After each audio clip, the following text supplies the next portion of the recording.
The first thing that we're going to do in our project, which is a construction project for this example, is going to be that we're going to put a fencing around the site to make it secure.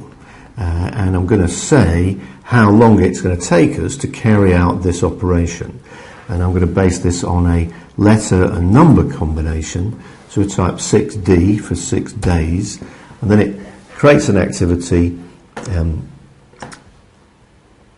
which it places at the date which you can obviously edit, and it also converts the duration that I typed in into one where I can affect from the format.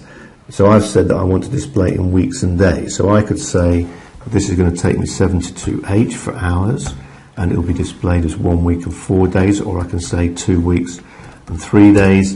And so the flexibility of time units is very good.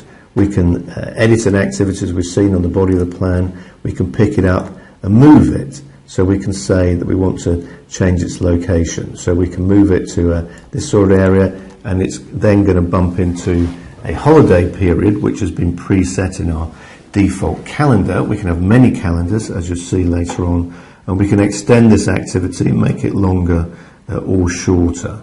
So that's how we can edit an activity on the body of the plan, both in creating and editing. So when I move this activity, either by the dates or by the graphic on screen, it does not put an imposed start date on, as you would find if you'd use other systems like Microsoft Project, which can lead to difficulties in scheduling later on. So this is the first activity that I've created, and to save a bit of time, I'm going to paste some that I've created previously, just to show you you could do that with a spreadsheet, for example. And so on the body of the plan, I'm then going to say, well, it's going to take me maybe 3 weeks to do the demolition, although that's coming across the Easter period, so that's actually been extended in its end date.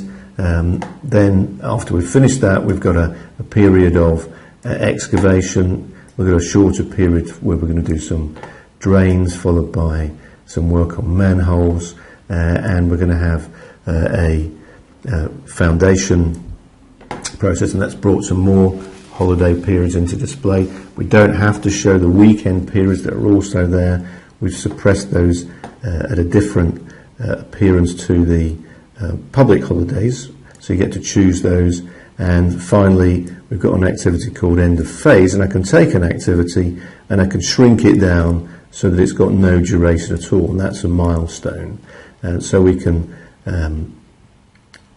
or we could just write, if I select that task and delete it, so we could right mouse click at a particular point, and we could insert a milestone at any point. So you can create activities very, very quickly by typing in the table or by drawing on the body of the plan. But once you've created the activities, hopefully you would go at least 1 or 2 steps further. In particular, that you would say that there was some logical sequence to these events on screen. So we could either have a long list at the beginning, or we can sketch them out where we think they go.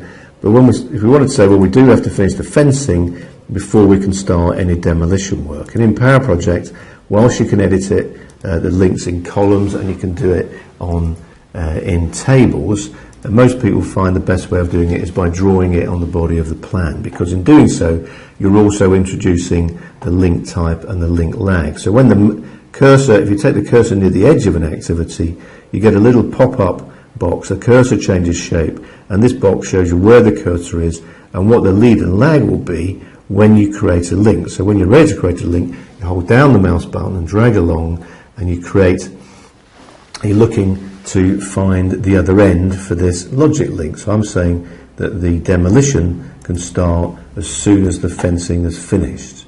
And in the same way, we'll say when the demolition is finished, we can start the excavation. But where it comes to the drains, we don't have to wait for the excavation to finish. We can say when we've done the first 5 days of the excavation, so we can position the cursor where we want the link to start, pull away, and that link starts at that position.